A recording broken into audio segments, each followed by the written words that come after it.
Hello everyone, आज हम बात करेंगे एसबीआई बैंक और बैंक ऑफ बड़ौदा की। साथ ही में फ्रेंड्स, पिछले हफ्ते हमने कैनरा बैंक, फेडरल बैंक की भी बात की थी जो कि बैंकिंग सेक्टर से है, और इंडसइंड बैंक का भी वीडियो आपने देखना चाहिए जो हमने 11 जून को बनाया था। लिंक डिस्क्रिप्शन बॉक्स में दी है। तो वहां पर हमने इंडसइंड बैंक के चार्ट के ऊपर बात की थी कि कैसे वो क्रिटिकल रेजिस्टेंस लेवल्स जो है उसके आसपास ट्रेड कर रहा है। तो वो जो स्टडी है वो अभी भी वैलिड है, क्योंकि प्राइस जो है वो अभी एक, आप कह सकते हैं, हैंडल का फॉर्मेशन कर रहा है, एक रीटेस्ट हो रहा है रेजिस्टेंस लाइन का, और जो आर्क है उसका जो डायमीटर है वो काफी कम है इस बार। तो चांसेस है कि इंडसइंड बैंक में भी एक ब्रेकआउट मिले। तो प्लीज वो वीडियो को फिर से एक बार रिविजिट कीजिए और वहां पर जो पॉसिबिलिटीज डिस्कस किए उनका आप हेल्प ले सकते हैं आपके ट्रेडिंग पोजीशंस लेने के लिए। तो आज बात करेंगे एसबीआई और बैंक ऑफ बड़ौदा की। साथ ही में फ्रेंड्स, हमारे एक व्यूअर ने, एस्टीम्ड व्यूअर मिस्टर समुद्रनील ने कमेंट किया था कि एक डिविस लैब्स और ब्रिटानिया का भी जो हमने रिसेंट में वीडियो बनाया था पिछले हफ्ते, उसका एक एनालिसिस फिर से एक बार किया जाए।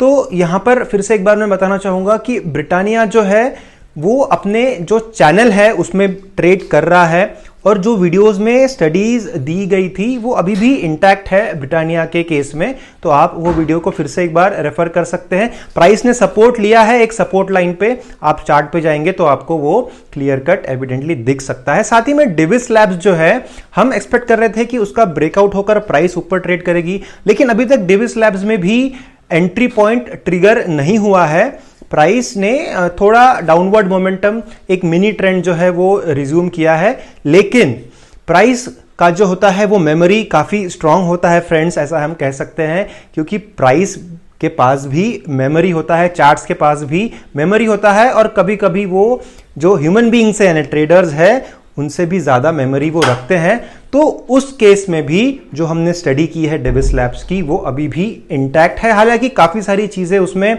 डायनामिक है, काफी सारी चीजें जो हमने वीडियो में डिस्कस की है डिविस लैब्स में वो हो सकता है कि अभी वैलिड ना हो, क्योंकि थोड़ा एक अगेंस्ट द ट्रेंड प्राइस ने मूवमेंट किया है। बट ऑन द होल जो सपोर्ट लेवल्स हमने और रेजिस्टेंस लेवल हमने बात की थी वो अभी भी इंटैक्ट है। तो आइए चलते हैं, आगे बढ़ते हैं आज के वीडियो की तरफ। उसके पहले मैं बताना चाहूंगा, अगर अभी तक आपने चैनल को सब्सक्राइब नहीं किया है फ्रेंड्स, तो प्लीज सब्सक्राइब कीजिए चैनल को। हम ऐसे स्टॉक अपडेट्स और स्टडीज आपके लिए रेगुलरली लेके आते हैं चैनल के ऊपर। साथ ही में बेल आइकन को एनेबल करिए। चलते हैं चार्ट्स के ऊपर, SBI bank and bank of Baroda के। तो ये चार्ट हम देख रहे हैं एसबीआई का, और मंथली टाइम फ्रेम को हम सबसे पहले देख रहे हैं यहाँ पर। तो मंथली टाइम फ्रेम में फ्रेंड्स आप देख सकते हैं क्लियरली कि एक स्पेसिफिक सपोर्ट प्राइस लेते आ रही है काफ़ी सालों से। 2012 ऑनवर्ड्स देखिए तो ये जो जोन रहा है, ये जोन में प्राइस सपोर्ट लेते आ रही है। इसको हम मार्क करते हैं एक ट्रेंड लाइन ड्रॉ करके। तो इस तरीके से ये ट्रेंड लाइन जो है ये एक सपोर्ट का काम करते आ रही है पिछले काफ़ी सालों से। यहाँ पर भी आप देखिए ऑलमोस्ट उसी रीजन से आप कह सकते हैं, if not from the same trend line, उसी रीजन से जो है प्राइस ने एक फिर से अपवर्ड डायरेक्शन रिज्यूम किया। और रिसेंट में आप ये फॉल जो है ये फरवरी एंड मार्च में जो ये बहुत बड़ी बेरिश रेड कैंडल आप देख सकते हैं, और उसके बाद में करंट मंथ में जो जून की जो कैंडल है वो ग्रीन कैंडल आप देख सकते हैं। तो प्राइस एक रिकवरी करने की कोशिश यहाँ पर कर रहा है। हम daily and weekly time frame में जाकर देखेंगे कि क्या एक एमिनेंट चार्ट रिवर्सल पैटर्न बन रहा है इस स्टॉक में एसबीआई के। यहाँ पर मोमेंटम ऑसिलेटर्स को भी हम एक बार स्टडी कर लेते हैं। तो मोमेंटम ऑसिलेटर्स जो है वो फिलहाल उसका जो इंक्लिनेशन है वो अपवर्ड्स है। हालांकि आरएसआई जो है वो 40 के नीचे है, जो कि एक बुलिश सिग्नल नहीं है। स्टिल हम इसमें अगर ट्रेड अपॉर्चुनिटीज़ तलाश रहे हैं तो हमें कुछ हद तक आरएसआई को इग्नोर करना पड़ेगा, क्योंकि हम एक शॉर्ट टर्म स्विंग ट्रेड या फिर एक पोजिशनल ट्रेड इसमें तलाशने की कोशिश कर रहे हैं, क्योंकि अभी का जो लॉन्ग टर्म ट्रेंड है वो तो बेरिश है ही, और सिर्फ एक छोटी ग्रीन कैंडल से हम ये अनुमान नहीं लगा सकते कि फिलहाल का जो ट्रेंड है उसमें रिवर्सल हो चुका है और बुलिश ट्रेंड रिज्यूम हो चुका है। चलते हैं आगे वीकली और डेली टाइम फ्रेम में। उसके पहले अगर आप अलाइनमेंट भी देखिए मूविंग एवरेजेस का, जो कि एक इम्पॉर्टेंट सिग्नल है, तो ये एक पॉजिटिव इंडिकेशन दे रहा है क्योंकि अलाइंड अच्छे से है सारे के सारे मूविंग एवरेजेस 21 से काफ़ी ओवर एक्सटेंडेड है price in the down side, लेकिन वो मार्च का जो ये हैवी फॉल रहा है एसबीआई में और सारे स्टॉक्स में, स्पेसिफिकली बैंकिंग स्टॉक्स में, उसके वजह से हम ये ओवर एक्सटेंशन प्राइस का देख सकते हैं, जो कि हो सकता है आने वाले फ्यूचर में प्राइस उसके करीब आकर ट्रेड करे। अब चलते हैं वीकली टाइम फ्रेम में। तो वीकली टाइम फ्रेम में यहाँ पर हम देख सकते हैं फ्रेंड्स कि एक चार्ट रिवर्सल पैटर्न होने के चांसेस यहाँ पर दिख रहे हैं। यहाँ पर जो है एक क्रिटिकल रेजिस्टेंस प्राइस फेस कर रहा है और ये जो ट्रेंड लाइन है यहाँ पर वो रेजिस्टेंस प्राइस फेस कर रहा है और ये दोनों जो ट्रेंड लाइंस है उसके बीच में एक हेड प्राइस ने बनाया है। तो ये एक हेड एंड शोल्डर्स का फॉर्मेशन होता हुआ नज़र आ रहा है। हम चलेंगे डेली टाइम फ्रेम में और वहाँ पर एक स्टडी करेंगे जो कि एक एमिनेंट स्टडी रहेगी, क्योंकि यहाँ पर आपको वो क्लियर कट लेवल्स नहीं समझ में आ रहे हैं। ये एक इन्वर्स हेड एंड शोल्डर का फॉर्मेशन यहाँ पर दिख रहा है, जो कि एक बहुत ही इंपॉर्टेंट चार्ट रिवर्सल पैटर्न है।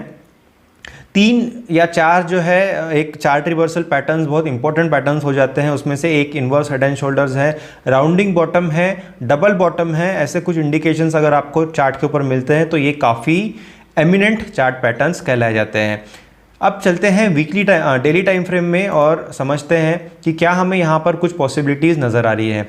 तो ये डेली टाइम फ्रेम हम देख रहे हैं। डेली टाइम फ्रेम में आप देख सकते हैं कि प्राइस जो है उसने यहाँ पर 3 बार जो है एक रेजिस्टेंस फेस किया EMA 21 का, और वही सेम कर्व जो है वो अभी एज अ सपोर्ट रिसेंट के ट्रेडिंग सेशंस में काम कर रहा है। तो ये एक सिग्नल है कि प्राइस एक बुलिश टेरिटरी में जाने की कोशिश कर रहा है, यानी एक हायर हाई बनाने की कोशिश प्राइस ने यहाँ पर की है, जबकि वो सेम कर्व जो कि सपोर्ट की तरह एक्ट कर रहा था वो अभी माफ़ कीजिए, जो सेम कर्व जो रेजिस्टेंस की तरह एक्ट कर रहा था वो सेम कर्व अभी एक सपोर्ट की तरह यहाँ पर एक्ट कर रहा है।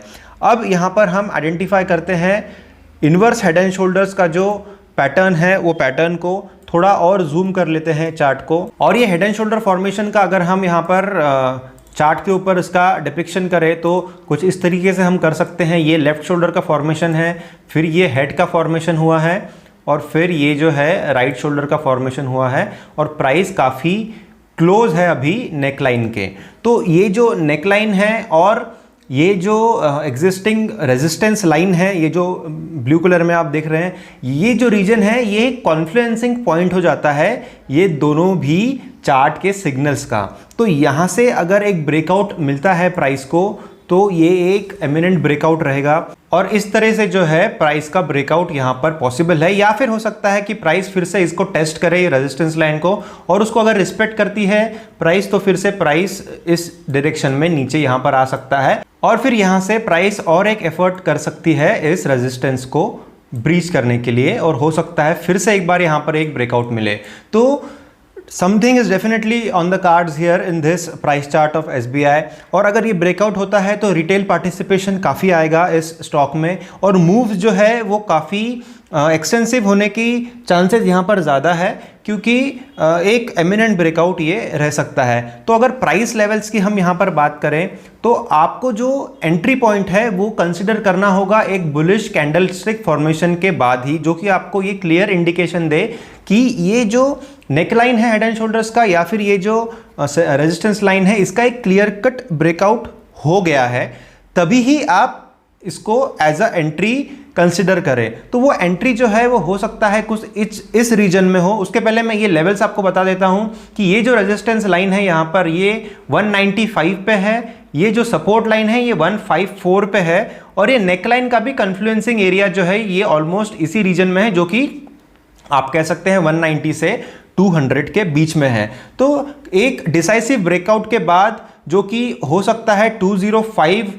इस प्राइस रेंज के आसपास रह सकता है, वो ब्रेकआउट आप कंसिडर करें ऑब्वियसली एक बुलिश कैंडलस्टिक फॉर्मेशन के बाद ही, और वहां से आप आपका ट्रेंड राइट करे और स्टॉप लॉस को ट्रेल करे। अगर आप 205 मानते हैं, जस्ट एक अजम्पशन करते हैं कि ये आपका एंट्री पॉइंट रहेगा, तो आपका इमीडिएट स्टॉप लॉस जो रहेगा वो आपका ये रेजिस्टेंस लाइन रहना चाहिए, जो कि एज अ सपोर्ट काम करना चाहिए ब्रेकआउट के बाद में। तो आप एग्जैक्टली इस सपोर्ट लाइन के ऊपर में आपका स्टॉप लॉस ना रखें, थोड़ा 180 नीचे रखें आपके स्टॉप लॉस को। तो अगर ये ट्रेंड लाइन जो है 195 पे है, तो आपका स्टॉप लॉस जो है वो 190 से नीचे रहना चाहिए। तो इस केस में हम कैलकुलेट करते हैं कि अगर ये स्टॉप लॉस आप रखते हैं, अगर मान लीजिए 205 पे बाइंग होती है और ये जो ट्रेंड लाइन से थोड़ा नीचे अगर आप स्टॉप लॉस रखते हैं, तो करीबन 6% का ये स्टॉप लॉस यहां पर हो सकता है और प्राइस लेवल जो है वो 192 के आसपास रह सकती है।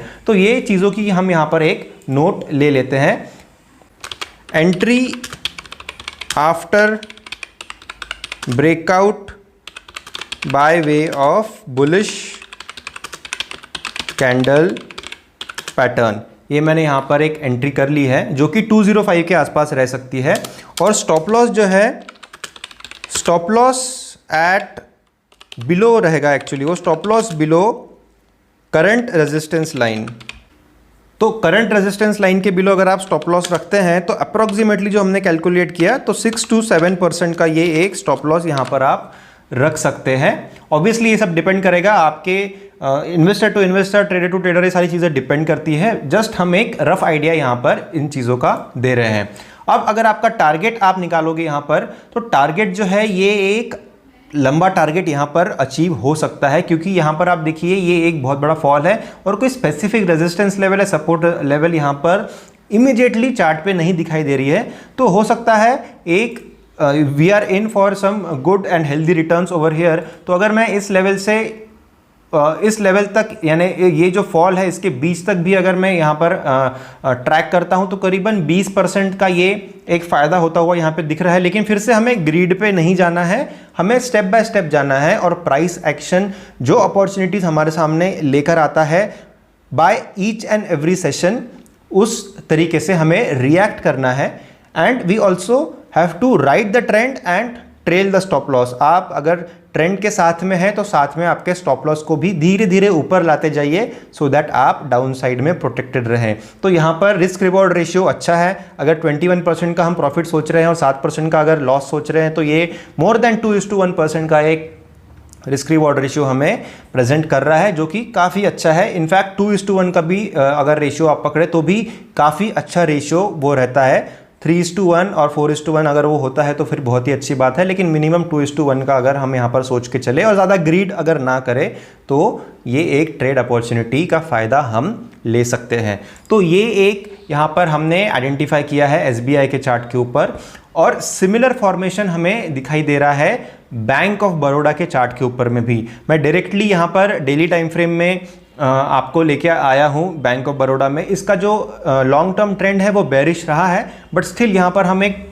ट्रेडिंग अपॉर्चुनिटी को आइडेंटिफाई करते हैं। और यहाँ पर देखिए फ्रेंड्स, एक similar pattern, almost similar pattern आप कह सकते हैं, यहाँ पर फॉर्म हो रहा है। यहाँ पर अगर हम इसका ये हेड एंड शोल्डर्स फॉर्मेशन अगर देखें, तो देखिए इस तरीके से हेड एंड शोल्डर, ये जो है राइट शोल्डर अभी यहाँ पर फॉर्म हुआ है, और ये जो नेकलाइन है, ये नेकलाइन कोइंसाइड कर रही है, ये कॉन्फ्लुएंसिंग पॉइंट बन जाता है ये जो ट्रेंड लाइन है इस ट्रेंड लाइन के साथ में। तो यहाँ पर प्राइस ने रेजिस्टेंस फेस किया है और वहीं पर कॉन्फ्लुएंसिंग पॉइंट हो रहा है नेकलाइन का भी। तो ये जो रीजन हो जाता है, फिर से ये एक बहुत ही क्रिटिकल रीजन हो जाता है, बहुत ही डिसाइसिव रीजन ये हो जाता है। तो अभी फिर से यहाँ पर जो मूवमेंट्स पॉसिबल है, एक तो यहाँ पर ब्रेकआउट होकर प्राइस जो है यहाँ पर ऊपर जा सकता है इस डायरेक्शन में, या फिर प्राइस जो है फिर से टेस्ट करेगा रेजिस्टेंस को, उसको रिस्पेक्ट करके फिर से जो सपोर्ट है यहाँ पर सपोर्ट पे आकर फिर से एक बार एक अटेम्प्ट कर सकता है यहाँ पर, और हो सकता है कि उस समय फिर से ब्रेकआउट हो। तो ये सारे पॉसिबिलिटीज़ हमें यहाँ पर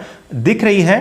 और फिर से जैसे कि हमने SBI में बात की, एक क्लियर कट ब्रेकआउट होने के बाद आप यहाँ पर एक एंट्री ले सकते हैं, जो कि कंफर्म करेगा कि इस रेजिस्टेंस लाइन को प्राइस अभी रिस्पेक्ट नहीं कर रही है, और इस ट्रेंड लाइन के नीचे, थोड़ा नीचे जो है, आप आपका स्टॉप लॉस रख सकते हैं।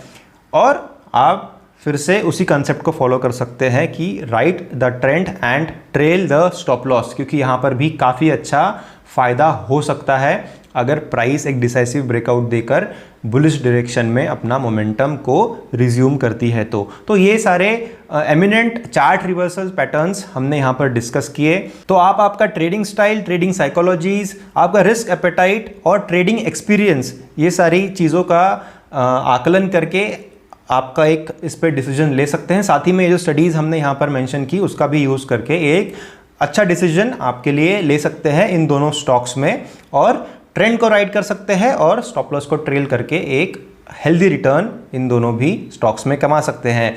तो यहां पर हमने बात की SBI bank and bank of Baroda की। काफी सिमिलैरिटीज है दोनों भी चार्ट्स में, एक इनवर्स हेड एंड शोल्डर का फॉर्मेशन होता हुआ दिख रहा है दोनों भी चार्ट्स में। ये एक ट्विन चार्ट्स हम कह सकते हैं एज ऑन टुडे इन दोनों स्टॉक्स के। तो जैसे कि वीडियोस में बताया गया है उस हिसाब से आप एक अपनी स्टडी का यूज करके इसमें ट्रेडिंग पोजीशंस ले सकते हैं। ये वीडियोस जो है फ्रेंड्स, ये एजुकेशनल पर्पस के लिए हम बनाते हैं। कोई भी फॉर्च्यून टेलिंग या टिप्स या कॉल्स हम नहीं देते हैं, जैसे कि मैं मेरे हर एक वीडियो में यूजुअली बताता हूं। तो प्लीज इसको एज अ स्टडी लीजिए और एक लर्निंग के पर्सपेक्टिव से अगर आप देखते हैं तो आप इसमें से मैक्सिमम गेन कर पाएंगे। अगर आपको आज की स्टडी यूजफुल लगी है या कुछ भी वैल्यू एडिशन उससे हुआ है आपके नॉलेज में, तो प्लीज लाइक करिए वीडियो को, शेयर करिए वीडियो को सारे सोशल मीडिया प्लेटफॉर्म्स के ऊपर। साथ ही में चैनल को भी सब्सक्राइब कीजिए, बेल आइकन को एनेबल कीजिए सो दैट आप अपडेटेड रहे इन सारे वीडियोस से। आज का वीडियो एंड तक देखने के लिए बहुत बहुत धन्यवाद। हम वापस फिर से और एक स्टॉक चुनकर आपके सामने उसका प्रेजेंटेशन करेंगे। See you again and thank you.